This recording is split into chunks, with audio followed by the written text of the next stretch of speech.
Kahit anong bagay ang ibigay ko po sa inyo, isa lang ang sasabihin ninyo sa akin, hindi ito sapat. Never enough. Dahil po ang tao likas na walang kasiyahan, walang kakontentuhan, they need more. They ask for more. At sumasang-ayon po ako dito. Dahil hanggang hindi po natin natatagpuan o natatanggap yung tunay na kasapatan, lagi po tayong mayroong pangangailangan. Gusto po ba ninyo ng regalo na kapag natanggap nyo, sasabihin ninyong more than enough? Yung wala na po kayong hahanapin pa.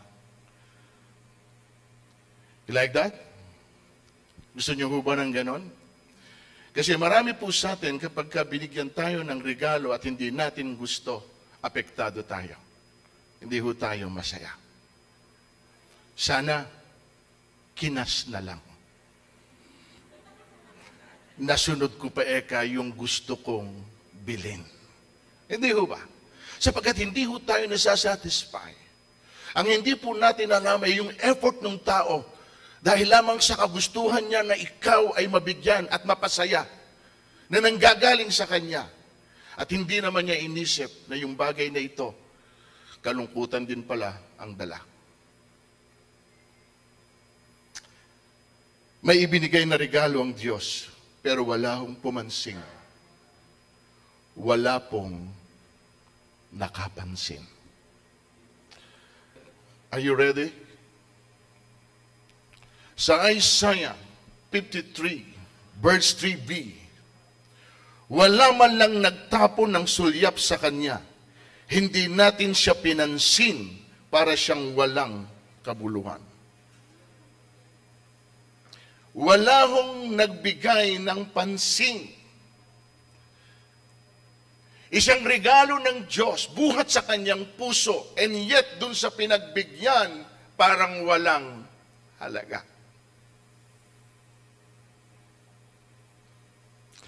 Ang hindi po natin alam, mga kapatid, ay nasa Kanya po lahat. Yung pangangailangan po natin. Yung hinahanap po natin. At sa oras po na yung regalong ito ay mapasa atin, wala na po tayong hahanapin pa again because He is more than enough. Church, saan po tayo masaya? Sino at ano ang nagpapasaya sa iyo?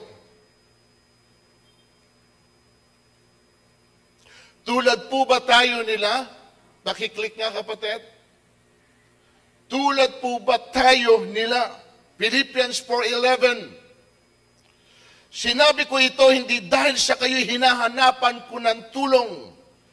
Natutunan ko ng masiyahan anuman ang aking kalagayan. Not because I need something from you. Sapagkat hindi rin yung tulong na ipagkakaloob nyo magbibigay ng kasiyahan sa akin. Pero ito po, ang isang natutunan ko. Natuto na akong masiyahan anuman ang aking kalagayan.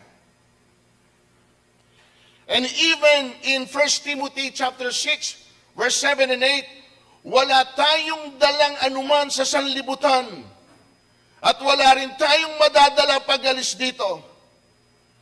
Kaya dapat na tayong masiyahan kung tayo may kinakain o dinadamit. Ini-encourage po tayo. And even in Hebrew chapter 13, verse 5a, huwag kayong magmukhang salapi. Masaya na kayo sa anumang nasa inyo. Mga kapatid, tulad po ba tayo nila na masaya sa anumang kalagayan nila, sa anumang meron sila, anuman ang kinakain o dinadamit nila? Sila po marunong masiyahan. What about us? O meron pa tayong hinahanap at marami pa rin tayong nagiging tanong. Sino ang makapagbibigay sa atin ng tunay na kasiyahan? Sino ang makapagbibigay sa atin ng lahat ng ating pangangailangan? Yun po, marahil ang pwede nating maging tanong. At hanggang ngayon, marami pa rin tayong hinahanap sa sarili natin. Sapagkat kung satisfied na tayo doon sa bagay na meron tayo, wala na tayong hahanapin. The fact is, lagi pong kulang. Sapagkat alam naman natin na walang pwedeng iba na makasatisfy doon sa atin pong longing and desire. Kaya po ang title ko ngayon, ipinamagatan ko pong kay Jesus. Wala ka nang hahanapin pa. Why?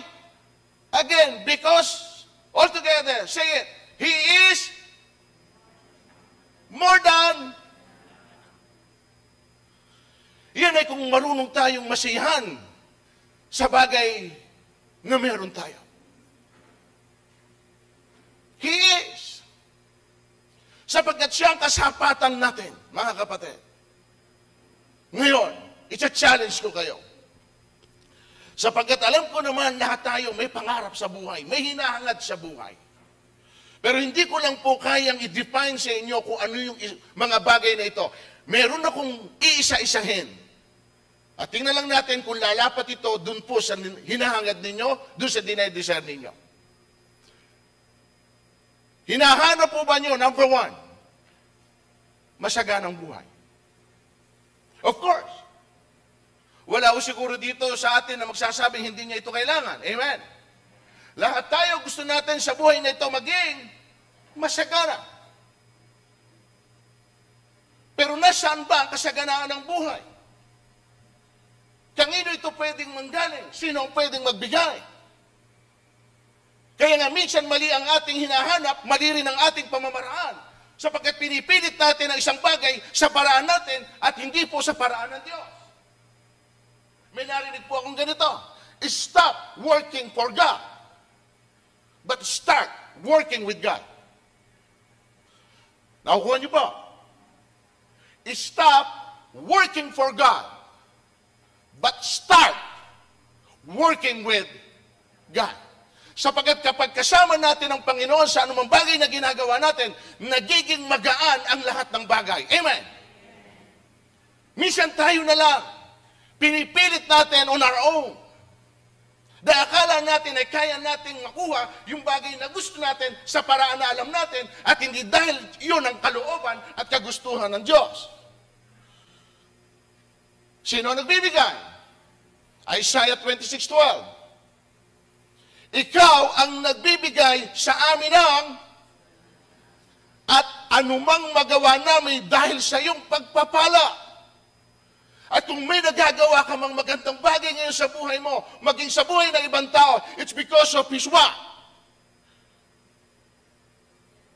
His mercy, His goodness, yung blessing na ibinibigay niya po sa iyo. So, sino ang nagbibigay? Ang Diyos. Tama po ba? Malinaw po ba ito sa atin? Eh bakit ko po ito dapat paniwalaan? Dahil meron pong nagpatotoo at ito po ang kanyang karanasan. Yung nagsasabi nito sa kanya. Ibigay mo nga anak yung ano? Ba't nawala yung Isaiah? Okay? Sa tingin po ninyo, sinasabi ba niya ito para bulahin niya ang Diyos? I don't think so. Kasi siya nagsasabi dito ikaw ang nagbigay sa amin ng kasaganaan. Nagsasalita siya. Eto tanong ko, sinasabi ba niyo ito sa Panginoon para bulahin niya ang Diyos? Ha? Sinabi po niya ito dahil yun ang nangyari sa kanya.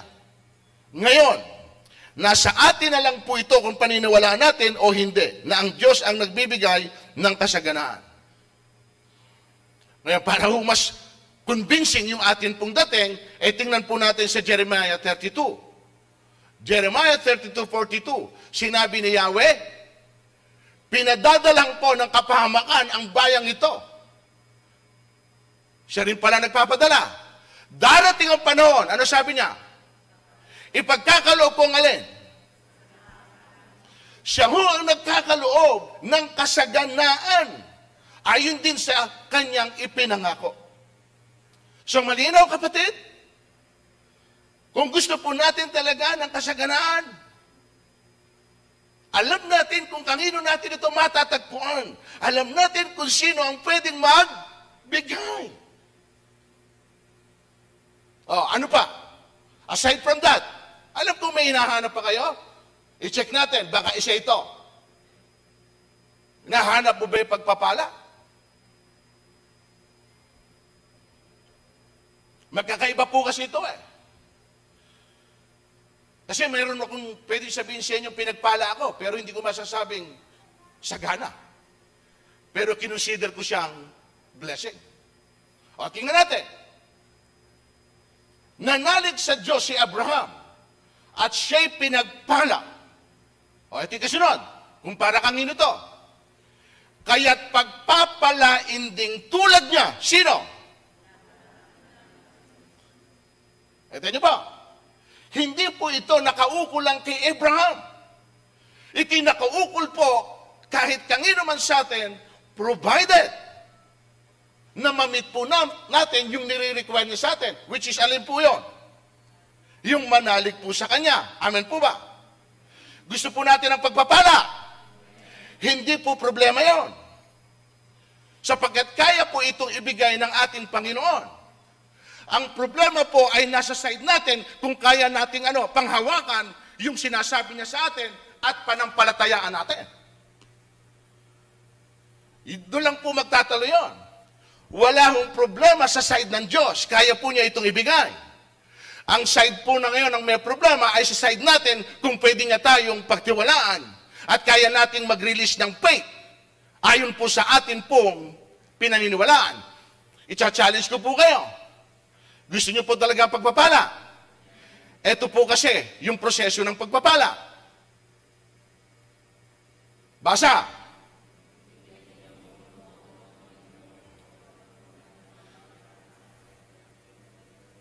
Stop.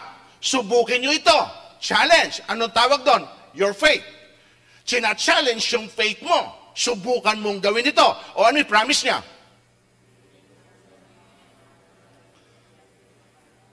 Hindi word na pagpapala. Masaganang. Sino may sabi nito? Hindi sinungaling ang Diyos. Alam natin yan. Amen? So, dun po sa blessing, dun sa pagpapala na gusto niyang ibuhos sa atin, walang problema ron. Kaya niyang gawin. Ang problema, yung inuutos niya sa atin, yung pananalig. Kaya mo ba akong pagtiwalaan? Kaya mo ba akong panampalatayaan? Saan? Sa sasabihin ko sa iyo, kung kaya mo, then, doon ko pakikita sa iyo na kaya kong ibuhos.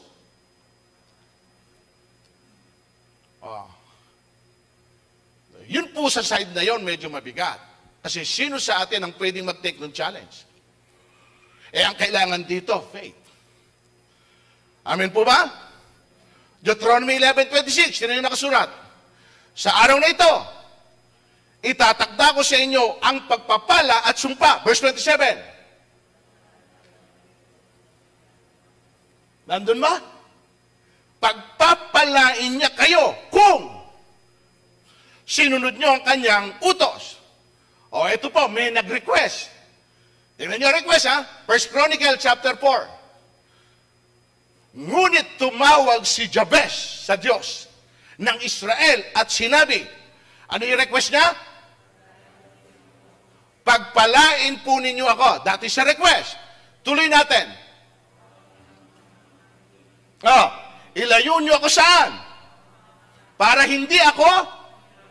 Ano pa yung huli? At ipinagkaloob ng Diyos. Alin? Yung kanyang kahilingan. Ano ba yung kanyang kahilingan? Kayang gawin ng Diyos. Kasi madaling mag-request sa Diyos. Listen, ulitin ko ulit. Ito ang problema. Pag tayo ang hihiling sa Diyos, gusto nating ibigay agad. Pero kapag ang Diyos ang hihiling sa'yo, nagtatalo isip mo. Nag-i-struggle ang puso mo. At minsan tinatanong mo, kayo po ba yan, Lord? Kita niyo ba? Masakit po kasi na yung request denied. Hello? Pero kung gusto po ninyo na madali ring mag-release ang Panginoon ng ating pong request, dapat po hindi rin nabibigo ang Diyos sa kanyang nire-request. Nasa sa inyo po yun. At kung iniisip po ninyo kung ano man meron kayo, kinukonsider nyo ng pagpapala, higit pa ho dyan kayang gawin at ibigay ng Diyos. Kaya lang, kung kaya nating i-take yung challenge, masigit po doon sa iyong inaasahan. Ano yung una? Ano yung unang binigay ko na sa inyo? Nakakadalawa pa lang ako, nakakalimutan nyo na. 20 ito. Lilipat pa ako sa orchids, kaya nga maaga na ako nagsimula. Iiwanan ko na kayo. Hindi ko lang kayo matiis na hindi ako ang tumayo sa inyo ngayon. Dapat po, hindi nyo ako nakita ngayon, nandun ako. Dahil doon ako naka-schedule. Tulungan nyo ako. Ano yung una? Ayan. Ano yung pangalawa? Ano? Pagpapala. Meron pa ba kayo nakikita na kailangan? Baka wala na. Ako meron pa. Tingnan natin. Hinahanap nyo ba? Narinig natin kagabi. John 14:27. Kapayapaan ang iiwan ko sa inyo. Ang aking kapayapaan ibibigay ko sa inyo. Hindi ito katulad na ibinigay ng sanlibutan. Huwag kayong mabalisa, huwag kayong matakot. May comparison. Meron siyang kapayapaan on his own, pero meron din po ino-offer na kapayapaan ng mundong ito. Minsan, satisfy na tayo doon sa kapayapaan ng mundo. Pansamantala lang yon. Di ba? Bakit ko nasabi? Kasi kung may mga bagay na dumarating sa iyo, pwedeng yung pong dumating na yon, nagbigay sa iyo ng kapayapaan for a while. Tama po ba? Parang ganito lang. Bothered ako. Wala akong pambayad ng kuryente. May nagbigay. Payapa na ako? Hanggang hindi pa ako napuputulan ng kuryente. Payapa na ako. Tama? Pag nabayaran ko siya, at hindi ako naputulan, payapa na ako. Susunod na naman uli yung araw. Payapa pa ba ako? Baka putulan na. Buti na lang kung lagi may nag-aabot ng pambayad. So, ibig sabihin, yung pong peace na pwedeng i-offer ng mundo, pansamantala. Pero yung kapayapaan na pwedeng ibigay sa atin ng Panginoon, that is everlasting. Tama po ba? Marami na siyang isinample doon nung po natutulog siya habang mabagyo. Payapang-payapa ang ating Diyos. Roma 15:33, bro. Sumainyo nawa ang Diyos na pinagmumulan. So, saan naggagaling ang kapayapaan natin? Hindi pwedeng ibigay ng Diyos yung isang bagay na wala siya. Kaya nga sabi niya rito, kapayapaan ko ibinibigay sa inyo. My peace I give unto you. Alam niya yun eh. Alam niya kung ano yung meron siya. At ang obligasyon lang natin mga kapatid, yung tanggapin kung ano man yung ibinibigay niya. At lahat naman po ng ino-offer niya, alam naman nating lahat, it is for our own good. Tama po ba? Philippians 4:7. At ang di malirip na kapayapaan ng Diyos ang mag-iingat sa inyong puso at pag-iisip sa pamamagitan nino.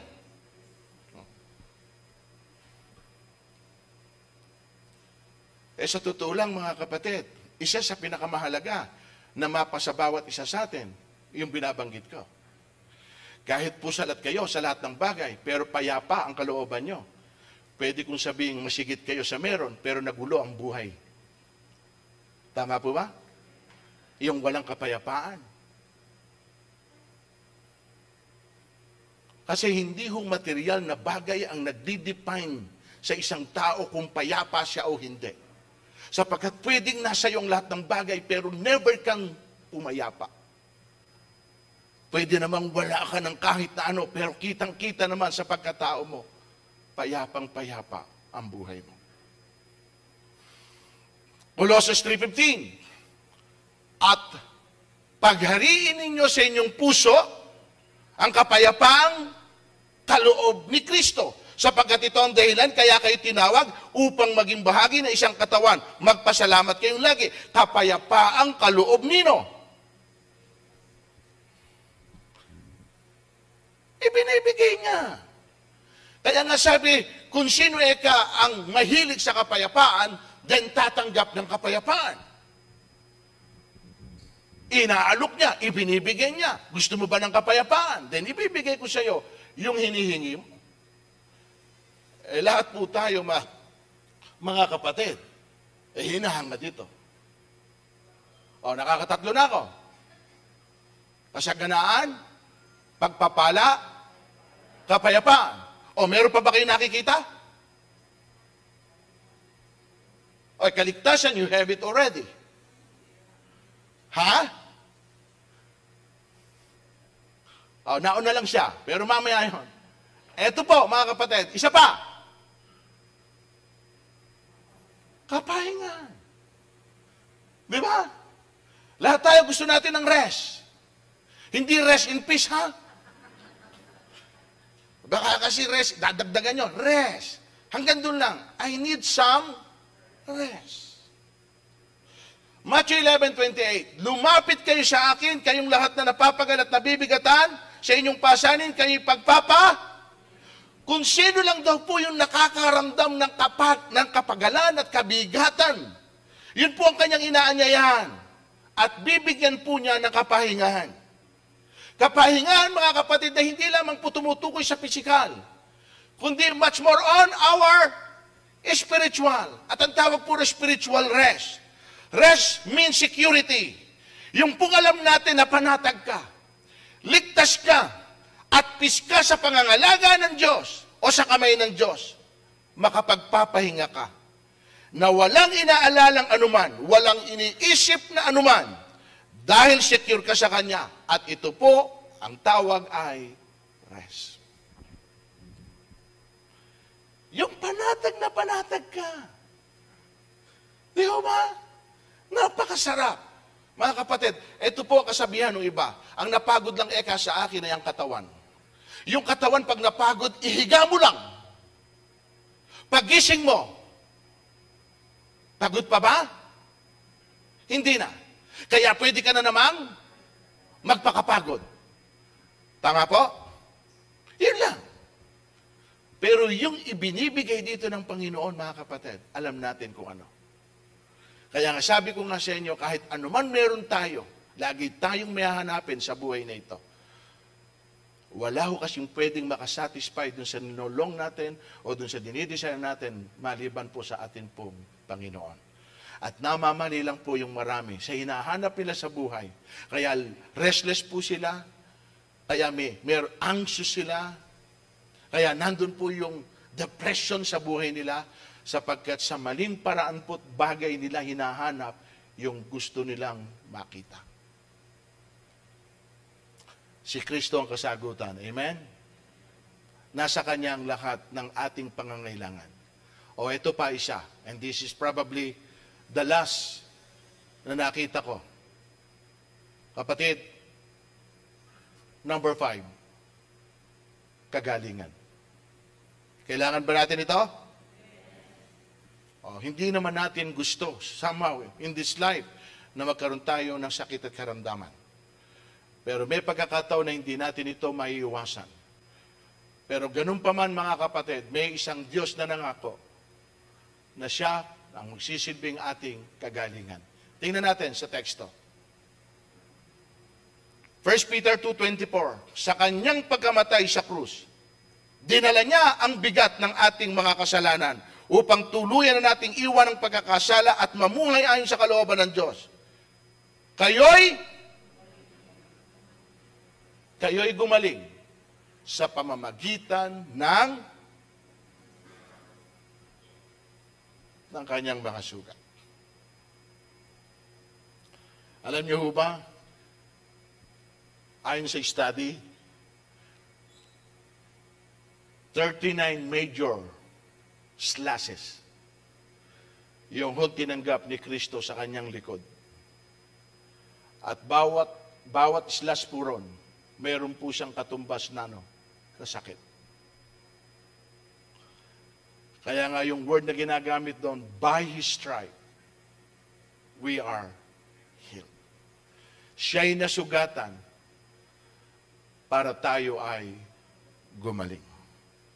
Matthew 8:2, lumapit sa kanya ang isang ketongin at lumuhod sa harapan niya. Ginoo, ang wika niya, kung ibig po ninyo, ako'y inyong mapapagaling. Hinilip po siya ni Jesus at sinabi, ibig kong gumaling. At pagdakay nawala ang kanyang ketong. Ano nakikita nyo rito? Ayaw ng Lord na meron tayong sakit. Amen po ba? Again, kung sakali nga na hindi natin iniwasan, magkaroon tayo ng sakit at karamdaman, siya po ang ating kagalingan. Amen. Kaya yung word niya, ito sabi niya, ibig kong, ito yung word niya, ibig kong gumaling ka. It is His design. Sapagkat ayaw nga po niya, especially ang mga anak niya, ay may ganun pong mga nararamdaman at nararanasan. Ayaw ng Panginoon, as much as possible, hindi gusto ng Diyos na tayo ay nagkakasakit, mga kapatid. Amen? Matthew 18:14. Pumunta si Jesus sa bahay ni Pedro at doon nakita niya ang biyanan nito, nakahiga at inapoy ng lagnat. Hinawakan ni Jesus ang kamay ng babae na wala ang lagnat nito, pagkatapos bumangon ito at naglingkod sa kanya. Gumaling po ba yung babae? Ito po actually biyanan ni Peter. May COVID. Lalagnat, Kita nyo? Di na lang sinabing inuubo. Critical po ito. Ang tindi ho ng lagnat wala hong ospital nun. Akala nyo kasi ngayon lang nausi coronavirus, corona ho ron, meron na. Amen? Pero ano sabi ni Kristo? Hinawakan lang siya sa kamay. At siya ay, So, ibig sabihin, mga kapatid, ipinakikita lang dito ng Panginoon na meron siyang kapangyarihan at kakayahan na pagalingin kung sino man yung may sakit at karamdaman. Na magiging tanong ninyo, hindi na natin kasama ngayon ng Panginoon. Doon kayo nagkamali. Mas matindi ang ibinigay sa atin ng Diyos. Sino? Ang banal na Espiritu. Kaya nga sinabi niya, higit sa ginawa ko ay magagawa ninyo kung mananalig kayo. So mga kapatid, yun lang po. Yung pwede nating makita sa mga bagay na ano ba ang ating hinahanap. Nakailan na po ba ako? Nakalima na ako. Ilan po ba sinabi ko? 2 po. Lilipat na po ako sa kabila. Puputulin ko na po muna, ha? Yung pong sa next year na po yung 15. Okay po sa inyo? Okay, eto. Meron ka pa bang hinahanap na iba, maliban doon sa mga binanggit ko na? Ano po yung posibleng nakikita niyong kulang? Name it. At sasabihin ko po sa inyo, kaya pa rin niya itong ibigay kung ano man. As long as yung pong hinire-request natin ay again in line with His will. Baka po ang hihilingin po ninyo ay hindi naman umaayon sa kalooban ng Diyos. Napakabigat naman po, mga kapatid. Halimbawa, mayroon sa inyong nag-request ng ganito, Lord, gusto ko pong makarating sa araw. Dito pa lang, init na init ka, pupunta ka pa sa araw. Hindi po matutugunan yung request mo. Amen. Kaya sabi ko nga sa inyo, pinauna ko sa inyo, sasabihin ko sa inyo, as long as naayon sa kalooban ng Diyos, yung pong nire-request pa nyo, yung hinahanap ninyo, kaya pa rin niyang ibigay. Okay? So wala na po kayo naisip? Actually, binanggit na po ng ating kapatid. Meron pa po. Hindi po kasama dyan. At ito po isa sa pinakamahalaga na dapat po nating makuha. Sapagkat ito ang kabuuan ng lahat ng binabanggit ko sa inyo. Alam niyo kung ano ito? Check.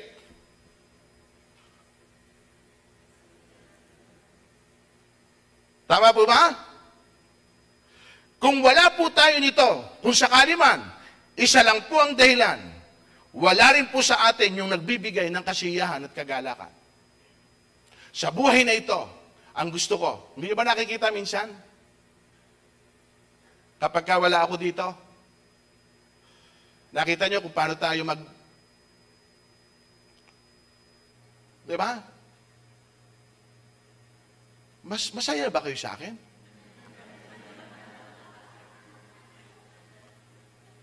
Parang ako lang ang masaya sa inyo. Hindi ba? Iba ho kasi eh. Kasi ho dun sa lahat ng atin pong pinagdadaanan, isa-isa tayo may bigati na nga eh. Meron naman talaga kumukuha. Pero hindi natin maialis minsan na alam mo, kahit sandali man lang ng buhay mo, yung nakuha mong sumaya, parang yung buong araw mo, nakuha mo na. Tama po ba? Wala ho sigurong tao na ang gusto niya sa buhay niya malungkot. Maliban lang po yung nature po niya ay talagang malulungkutin. Amen? Sapagkat meron naman po kasing tao kahit masaya, ang itsura, malungkot. Diba? Pero ang sarap ng maging masaya. O ito po yung, kung wala sa iyo yung kasiyahan nito, etong wala sa iyo. Kung wala ang Diyos, hindi ho kahit kailan tayo sasaya. Sapagkat yung pong nagbibigay nito, wala po sa inyo, wala po sa atin. Amen? So ang Diyos ang ating kasapatan, ang Diyos ang nagbibigay ng ating kasiyahan. And here's my conclusion. Sa Diyos na makagagawa, mga kapatid, yan po yung regalo na kaloob niya sa atin. Amen. May hahanapin ka ba? May kulang ka ba bang nakikita? Doon sa mga binanggit ko, He's more than enough. Kaya sabi niya rito, sa Diyos na makagagawa ng higit kaysa lahat ng maaari nating hilingin. Higit sa lahat ng maaari mong hilingin. Ano yung higit na ito na pwede mong hilingin? Sabi ron, ang Diyos na makagagawa nito. At yung minsan hindi mo kayang isipin, kaya pa rin niya itong ibigay sa atin. Amen? Sa huli, ang dulot po nito, walang iba, kundi ang buhay na walang hanggan. Yan ang magbibigay po sa atin ng tunay na kasiyahan at kagalakan. I-wrap up natin yung pong ating pinag-aralan. Kasaganaan. I like it. Blessing. I like it. Rest. I like it. Ano yung pang-apat? I forget it. Ayaw niyong sumagot eh. Kagalingan. O, di ba? O, ano yung panlima?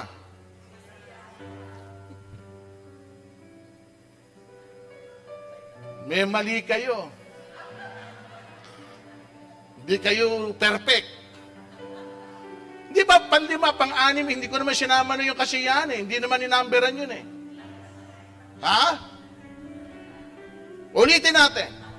Number 1, kasaganaan. Pangalawa, blessing. Pangatlo, kapayapaan. Pangapat, kapahingaan. Panlima,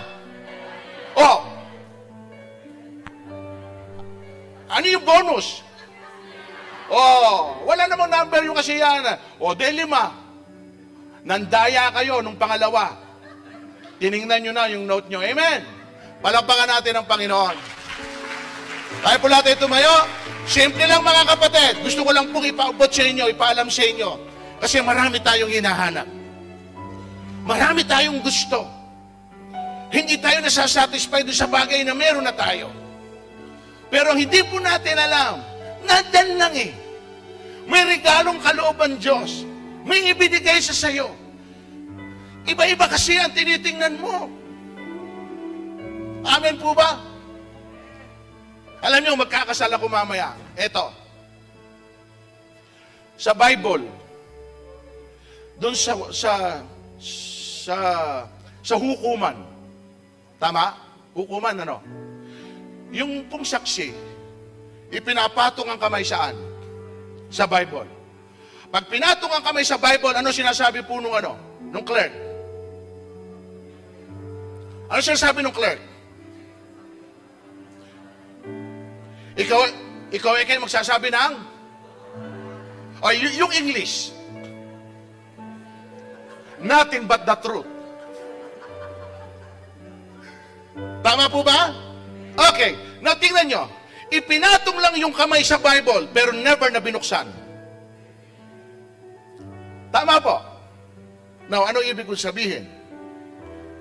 Yung regalo kasi, wala akong nakitang binigyan ng regalo.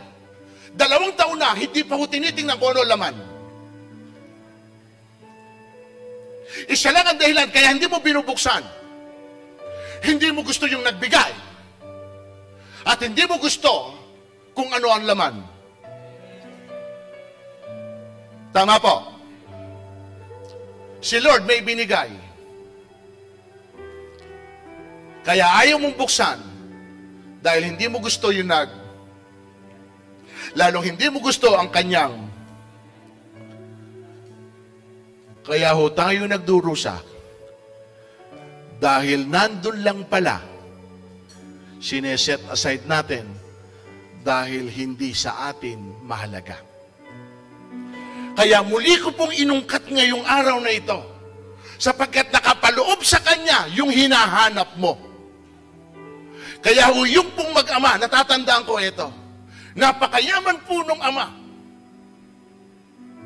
Meron po siyang isang anak. At bago po siya pumanaw, yung pong lahat ng pwede niyang ipamana sa anak niya, ibinigay po niya. Inipit niya sa Biblia. Sapagkat gusto po nung ama, yung pong bagay na ito ang maging panuntunan ng anak niya. Sa kayamanang iiwanan niya, ay gabayan siya ng Diyos. Ibinigay bago humamatay ang ama. Eto, ikanak, ang tangi ko lang pwede sa iyong ipamana. Lihis doon siya ini-expect nung bata. Ibinigay ang Biblia. Bakit nasaan napunta yung kayamanan na iniwan ng aking ama? Bakit Biblia binigay siya? Ayanin ko dito. Inilagay niya sa isang tabi. Di niya binuksan for how many years? To the point na nag-suffer siya all throughout ng buhay niya. Nung wala na ho talaga siyang magawa, lubog na, muli ho niyang binalikan yung binigay ng kanyang ama. At nung binuksan niya, surprisingly, nakita po niyang lahat yung last and testament will ng kanyang ama na lahat ng kayamanan ay binibigay sa kanya.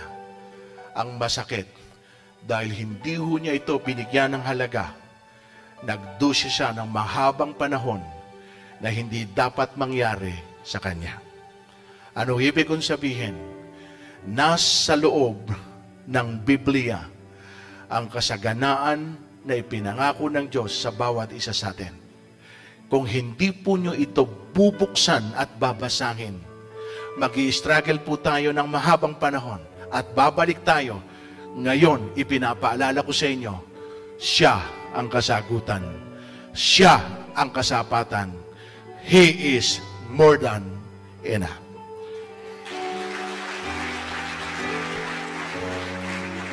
Tayo pong lahat ay manalangin, dakilang Diyos, salamat muli, Panginoon, sa mensahe na paalala mo sa amin na minsan nalilibang kami.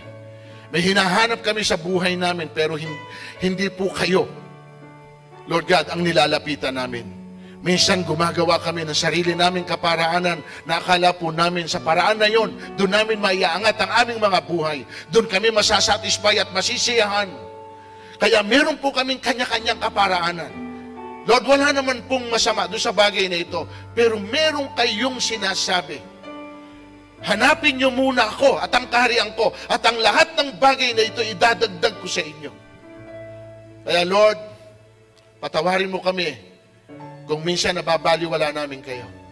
Patawarin mo kami kung hindi namin sinusunod ang lahat ng sinasabi, tinuutos po ninyo. Mas concerned po kami sa aming sarili, sa anong man pwedeng meron kami.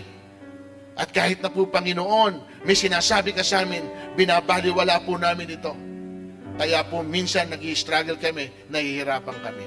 Pero salamat sa paalala mo sa amin, sa pagtuturo mo sa amin, na ang lahat pala ng bagay, nasa iyo lang matatagpuan. Sapagkat ikaw lang ang may kakayahan na magbigay ng lahat ng aming pangangailangan. Salamat dakilang Diyos, sa biyayang kaloob mo. Salamat, O Diyos Ama, sa anak na iniregalo mo. Lord, pagpalain mo ang bawat isa sa amin. Salamat dakilang Diyos, pinupuri ka namin at dinadakila. Ito po aming samod dalangin sa pangalan ni Jesus at sa iyo ang kapurihan, sa iyo ang parangal, sa iyo ang pagluwalhati. Sa iisang Diyos na nagkaloob ng lahat ng bagay. Sa iyo ang pinakamataas na pagsamba. Sa pangalan ni Jesus, Amen and Amen and Amen. God bless you mga kapatid. Pagpalain po kayo ng ating pong Panginoon.